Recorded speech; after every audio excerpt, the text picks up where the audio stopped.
대학원 7장 물질의 자기적 특성 파트 2로 세 번째로 전자기 유도가 나와 있네요. 전자기 유도라는 것은 자기 선속이 바뀔 때 전류가 흐르는 현상을 전자기 유도라고 생각하시면 될 것 같아요. 그래서 우리가 이제 발전기를 통해서 발전을 하는 원리라고 생각하시면 될 것 같아요. 그래서 우선 용어 먼저 알아보면, 첫 번째로 우리가 알아야 될 용어는 자기 선속이라는 용어입니다. 자기 선속은 자기장이 바뀌면서 전류가 생성된다 그러는데, 실제로는 이제 자기 선속이 바뀌면서 전류가 형성되는 거라고 생각하시면 될 것 같아요. 그래서 자기 선속은 자기장 곱하기 자기장이 지나는 면적이라고 생각하시면 되는데, 얘는 이제 원래는 이제 벡터 곱으로 나타내고 BS 코사인 세타라고 표시해 줄 수 있는데, 여러분은 그냥 B 곱하기 그게 지나는 면적이라고 생각하시면 될 것 같아요. 그래서 자기장이 이렇게 있고 면적이 S를 지나게 되면 이때 파이 B가 자기 선속은 B 곱하기 S로 나타낼 수가 있다. 자, 그 다음에 이제 전자기 유도라는 것은, 우리가 전자기 유도를 하기 위해서는 두 가지 조건이 먼저 있어야 되는데, 이 자기 선속이 바뀌어야 되고 코일이 있어야 됩니다. 코일. 근데 코일이 닫혀 있어야 됩니다. 코일이 닫혀 있지 않으면 전류가 흐르지는 않겠죠. 뭐 전류의 방향이 시계 방향, 반시계 방향이 될 수 있는데, 코일이 닫혀 있지 않으면, 이렇게 끊어져 있으면 오픈되어 있다 그러면 사실은 이제 이때는 전류가 흐르지 않겠죠. 그래서 전자기 유도가 생성되기 위해서는 이 닫혀 있는 코일이 있어야 되고, 이 닫힌 코일에서 그 다음에 자기 선속에 변화가 있어야 되는, 시간에 따라서 자기 선속이 바뀌어야지 전자기 유도가 생긴다. 이때 생기는 이제 전압이 있겠죠. 이 전압을 생성되는 전압을 우리가 유도 기전력이라 그럽니다. 전류가 흐르기 위해서는 전압이 있어야겠죠, 그죠? 그래서 이때 생성되는 전력은 전압을 유도 기전력이라 그러고, 이때 흐르는 전류를 유도 전류라고 합니다.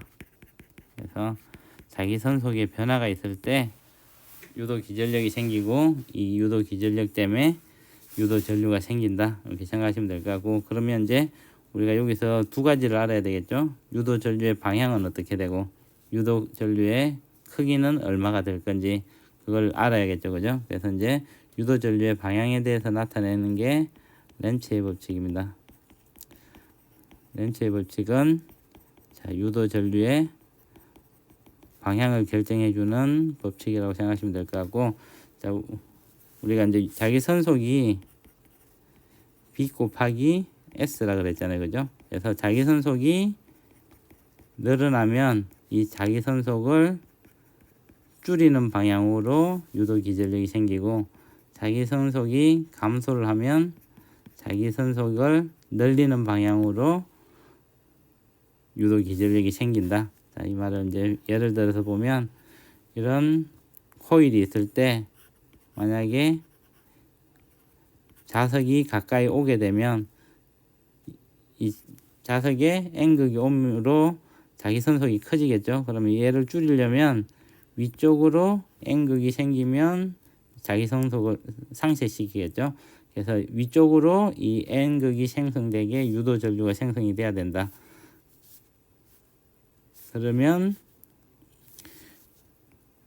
반시계 방향으로 전류가 흐르게 되면 위쪽으로 유도되는 자기장이 생기겠죠, 그죠? 그래서 이런 전류가 흘려주면 자기 선속을 이제 늘어나는 걸 줄여주는 방향이 되겠죠.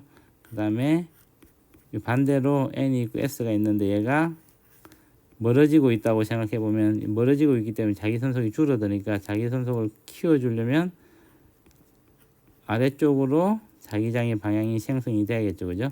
아래쪽으로 생성되기 위해서는 시계 방향으로 전류가 흘러주면 아래쪽으로 자기장이 형성이 되겠죠. 그래서 이런 식으로 자기장의 세기가 줄어들면 늘리는 방향, 자기장의 세기가 늘어나면 줄어드는 방향으로 유도 전류가 형성된다. 이게 이제 렌츠의 법칙이라고 생각하시면 될 것 같아요. 그 다음에 이제 크기를 나타내는 유도 전류의 크기를 나타내는 게 패러데이 법칙이 있습니다. 패러데이 법칙은 유도 전류의 크기를 나타내는 것이다. 그래서 이제 유도 전류는 사실 이제 자기 선속의 변화 때문에 생긴다 그랬잖아요, 그죠? 그래서 파이 B는 우리가 B 곱하기 S라고 나타냈는데, 유도 기전력은 마이너스 N에다가 델타 T분의 델타 파이, 그러니까 자기 선속의 시간에 따른 변화율이라고 생각하시면 될 것 같아요. 자기 선속이 변화가 없으면 전류가 흐르지 않습니다. 자기 선속이 변화해야 되고, 시간에 따라서 빨리 변하면 유도 기전력이 커지고, 작게 변하면 유도 기전력이 작아진다. 그리고 이제 N은 우리가 코일을 위에서는 한 턴만 했는데, 코일이 이렇게 이제 몇 턴이 있겠죠, 그죠? 유도 기전력, 우리가 발전을 하게 되면 코일을 많이 감을수록 발전이 많이 되니까 이 자석이 아까와 똑같이 NS가 있으면 얘가 움직일 때 코일이 많이 감겨져 있으면 훨씬 큰 전압이 생겨서 많은 전류가 흐르겠죠, 그죠? 그래서 실제 이제 발전을 할 때 우리가 이 N을 많이 감아서 쓰게 된다. 그래서 크기를 나타내는 거는 패러데이 법칙이라고 생각하시면 될 것 같아요. 그래서 뭐 예를 들어서 이제 시험에 많이 나오는 것들이 어떤 면적이 있는데, 여기 자기장이 지면으로 들어가는 방향이 있고, 한 변의 길이가 L인 정사각형 코일이 안으로 V의 속도로 들어간다고 생각하면, 이때는 자기장의 방향을 보면 여기 면적이 갈수록 커지니까 자기 선속이 늘어나고 있죠, 그죠? 이 자기 선속을 줄이려면 생성된 유도 전류는 자기장이 밖으로 나오는 방향으로 유도 전류가 생성되면 되겠죠, 그죠? 그래서 유도 전류의 방향은 자기장이 밖으로 나오는 방향으로 생성되기 위해서는 전류가 위쪽으로 흘려주면 밖으로 나오는 방향이 형성되겠죠. 자, 요때 이제 생각할 때는 요 면, 자기장 안에 있는 면만 생각해 줘야 됩니다. 그래서 요 밖에 거는 생각 안 하고 자기장 안에만 생각해 주면 될 것 같아요. 그래서 자기 선속이 늘어나고 있으므로 자기 선속을 줄이는 방향으로 자기장이 형성되게 유도 전류가 흐른다, 이렇게 생각하시면 될 것 같고, 만약에 코일이 균일한 자기장 영역 안에 있다 그러면, 자, 이 경우에는 이렇게 코일이 있으면 얘가 이쪽으로 움직이더라도 자기 선속에 변화가 없죠. 그래서 파이 B는 있는데 델타 T분의 델타 파이 B는 0이 되니까 이때는 유도 기전력이 0이 되고 전류도 0이 되겠죠. 이제 또 나올 때를 생각해 보면 이렇게 있는데, 여기서 벗어나고 있다고 생각해 보면, 이렇게 벗어나서 나가고 있다고 생각해 보면, 이때는 자기 선속이 줄어드니까 자기장이 늘어나는 방향, 아래쪽으로 늘어나는 방향으로 자기장을 생성시키는 전류가 흐르겠죠. 그래서 위쪽으로 향하는 전류가 흐르게 되더라, 이렇게 생각하시면 될 것 같아요. 그래서 이제 자기장의 크기와 자기장의 방향은 패러데이 법칙과 렌츠의 법칙으로 우리가 결정을 할 수가 있다, 이렇게 생각하시면 될 것 같아요. 자, 그 다음에 이제 우리가 전자기 유도를 이용하는 여러 가지 예들이 있는데, 이걸 하나씩 살펴보면 가장 많이 우리가 알고 있는 것들이, 이제 첫 번째는 발전기가 되겠죠. 우리가 인류가 살아가는데 제일 중요한 게 이제 요즘 생활에서는 전기잖아요, 그죠? 자, 발전기 같은 경우에도 개념을 그려보면 이렇게 자기장을 만들어 놓고 이 자기장 안에 이렇게 코일이 있으면 코일이 돌아가게 됩니다. 우리가 물 같은 거 가지고 물이 떨어지면서 풍차 같은 게 있어서 이 코일을 돌리게 되겠죠, 그죠? 이 코일이 돌아가게 되면 이 자기장에 곱하기 코사인 세타가 된다 그랬잖아요, 면적이. 그래서 이 세타 값이 계속 바뀜으로 우리가 발전을 할 수 있게 되는 게 발전기라고 생각하시면 될 것 같아요. 자, 그 다음에 이제 마이크라는 게 있죠. 자, 마이크 같은 경우에도 항상 이제 우리가 여기 전자기 유도를 하는 거는 영구자석하고 코일의 조합이라고 생각하시면 될 것 같아요. 그리고 이제 얘네들이 회전을 한다든지 진동을 한다든지 그러면서 이제 거리에 따라서 아까 우리가 이제 코일이 있고 자석이 가까워지고 멀어지고 이러면서 여기 전자기 유도가 생긴다고 말씀을 드렸잖아요. 그죠?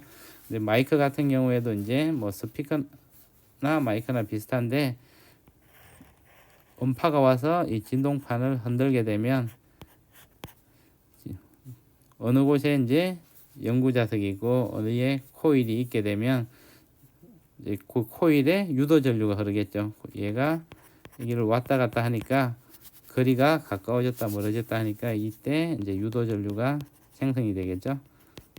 그리고 속도에 따라서 주파수가 달라지고 그리고 크기에 따라서 전류가 달라지겠죠. 그죠? 그래서 많이 흔들리고 작게 흔들리고 그리고 얼마나 빨리 흔들리냐에 따라서 주파수와 소리의 크기가 결정되겠죠. 그죠? 그걸 이제 전기 신호로 바꾸는 게 마이크라고 생각하시면 될 것 같고, 그다음에 우리가 요즘 많이 쓰고 있는 이제 교통 카드들도 있죠. 자, 교통 카드들이 있는데 우리가 교통 카드를 찍을 때 지하철 같은 거 탈 때 여기에 자석이 있고 교통 카드에 코일이 있는데 이 코일을 자석에 가까이 되면 코일에 유도 전류가 흐르겠죠. 그죠? 이 전류를 신호로 해가지고 이제 센싱을 해서 결제를 하게 되는 게 교통 카드라고 생각하시면 될 것 같고, 4번에 이제 무선 충전기가 있죠. 자, 무선 충전기는 얘는 자석은 없고 둘 다 코일로만 이루어졌는데 아래쪽 코일에서 전류가 흐르는데 여기에 따라서 위쪽에 자기장이 생성되겠죠. 그죠? 근데 여기가 델타 T분의 델타 파이가 바뀌어야 됩니다. 그래서 이 델타 T분의 델타 파이가 바뀌려면 얘는 교류 신호야겠죠. 그죠? 직류로는 할 수가 없겠죠. 그러면 위쪽에서도 여기에 생성되는 자기장의 자기선속의 변화가 생기는 만큼의 유도 전류가 생기겠죠. 그죠? 그래서 여기서 흐르는 유도 전류를 가지고 충전을 하게 됩니다. 그 다음에 이제 뭐 금속 탐지기 같은 것도 있겠죠. 자, 금속 탐지기도 아래쪽에 이제 금속 같은 게 하나가 있게 되면 금속을 가까이 갔을 때 이제 자기 선속이 변하기 때문에 우리가 똑같은 코일에 전류가 흐르는데 금속이 있고 없고에 따라서 자기 선속의 변화가 생겨서 자기장의 유도 전류의 크기가 바뀌게 됩니다. 그걸 이용해서 밑에 금속이 있는지 없는지, 금속일 때만 되겠죠. 그죠? 그 다음에 이제 전기 기타도 있습니다. 전기 기타는 기타 줄이 있는데 기타 줄이 아래 위로 흔들리겠죠. 그죠? 그러면 요 밑에서 얘를 영구자석이 있고 코일이 감겨져 있는데 이때 얘가 가까워지고 멀어지는 걸 그에 따라서 여기 유도 전류가 흘러지는데 바뀌게 되는데 이걸 이용해 가지고 이제 기타 줄이 어떤 얼마만큼의 진동수와, 그러니까 우리가 소리라는 거는 진동수와 크기를 알아야 되잖아요. 그죠? 진동수와 크기를 얘가 디텍팅을 해서 전기 신호로 바꿔주는 거라고 생각하시면 될 것 같아요. 자, 그 다음에 이제 어린애들 보면 신발 같은 데 있죠. 바퀴 달린 신발 같은 게 있는데 그 바퀴가 돌아가면서 전자기 유도가 생겨서 불이 반짝이게 할 수가 있습니다. 그래서 이제 그걸 발광 바퀴라 그러는데 그런 데도 이용이 되고, 그 다음에 여러분들 옷가게나 아니면 뭐 어떤 가게에 들어갔다 나올 때 도난 방지 장치가 있죠. 그죠?